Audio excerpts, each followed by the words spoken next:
All right, so good morning, everybody. I'm Matt Gilley. I'm here today to talk to you about Nevada Copper.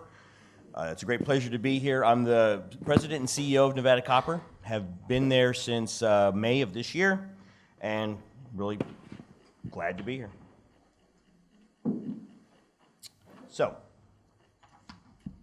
you know this slide, so I'm not going to dwell on that too much longer. Who is Nevada Copper? Okay. We're a mine developer, focused on copper, centered in the Reno area of northern Nevada, and on track to be the next mid-tier producer. We're fully permitted and in construction today on our underground operations. We're completing the study work on our open pit operations that are immediately adjacent to the underground. PEA came out last month. PFS will be updated in January, February next year. Tentative date for construction of that underground for the open pit, would start in late 2020. And we're in a region with a 4.2 billion pound resource that we control in a district with 33 billion pounds of mineral inventory.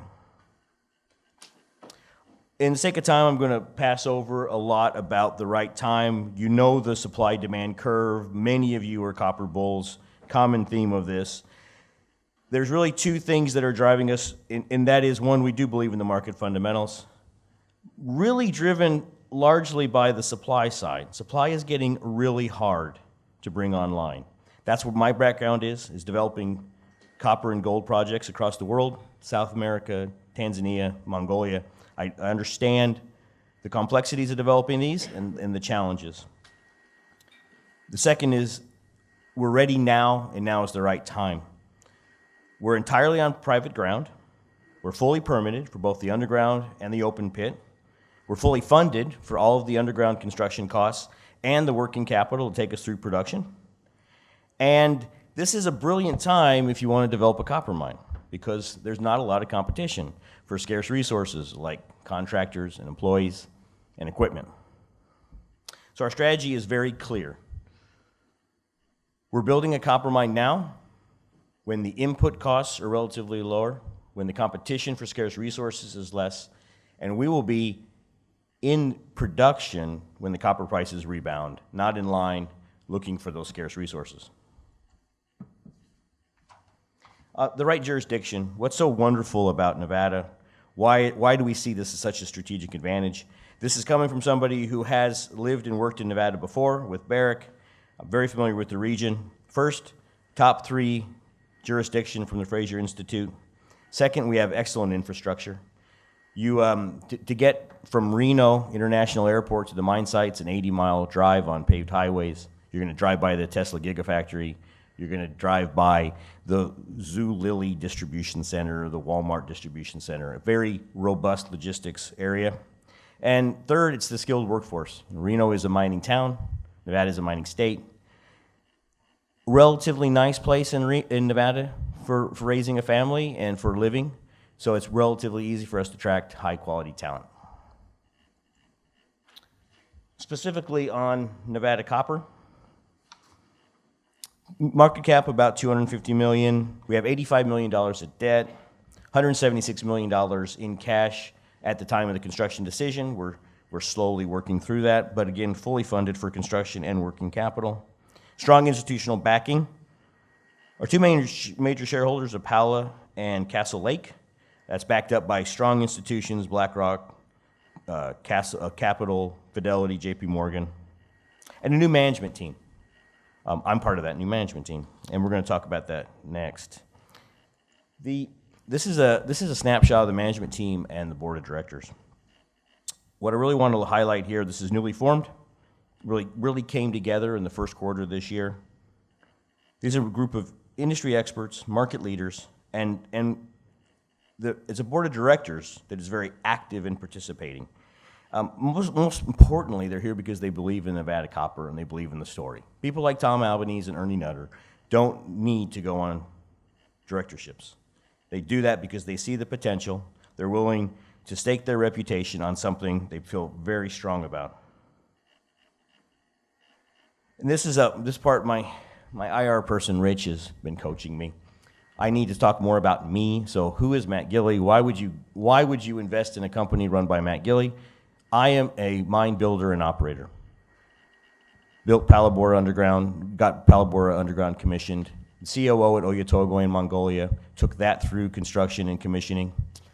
That's why you would invest in someone like Matt Gilley.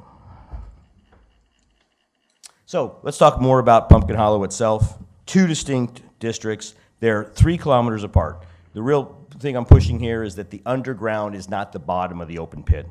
The underground is what is in construction right now, fully permitted, 23.9 million tons at 1.74% copper, long-hole stope underground with paste fill. At full production, we'll be at 27,000 tons of copper and concentrate per year. First concentrate at the end of 2019, steady state production mid-year 2020, and that'll average about $80 million a year of free cash flow. Open pit, also fully permitted, 4.2 billion pounds of copper in resource, significant precious metal credits.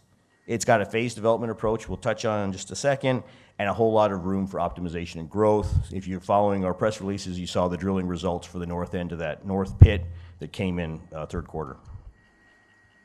Here we're just the timeline. Again, we're stressing the company philosophy, the company strategy, reputation for delivery of our commitments on time and on budget. Everything is going very well for the underground construction. We're creating that culture of commitment to our timelines. Upcoming events for the investing public, you're going to see the open pit PFS come out in the very beginning of next year, and then you're going to see the underground plant commissioning in November of 2019. So I do appreciate there's kind of this lag on information. We do publish monthly updates for construction progress on the website with photos to back up what we're saying. This is very specific to the underground and just shows some of the economics. NPV5 is $301 million, IRR is 25%. The pre-production CapEx is $197 million, currently absolutely on budget, and about $80 million a year in free cash flow. Some qualitative measures, it's in construction now, long life, 13 and a half years, relatively long life for a Nevada asset, and significant expansion potential. So continuing on that theme of delivering on our commitments, construction has commenced now, as I mentioned. We got 2 main contracts. The underground development and shaft sinking is through Cementation. That is a contractor we know very well. They did the initial shaft construction back in 2015 at Pumpkin Hollow, and someone I worked with a lot before. That's a time and material style contract that we manage hands-on, on-site. Second is Sedgman. That's an EPC contract for the plant. Relatively new to North America, very common, of course, in Australia. $118 million. You get a plant on November 17th. They give you the keys to an operating facility. If they're early, they get a bonus. If they're late, we go into liquidated damages. Good contractor. Really enjoy working with them so far. Excruciating contract negotiations. Really happy to have them now. Wrapping up, I'm just going to take you through the underground itself. We talk about this upside potential. When you look at this cross-section, the green and the red are the reserves right now, the 13 and a half years I mentioned. The blue is the 7-year extension. That's the upside we see in the underground. I could go on. You can see on the website, we've got more slides about the open pit. We've got more slides about the district itself.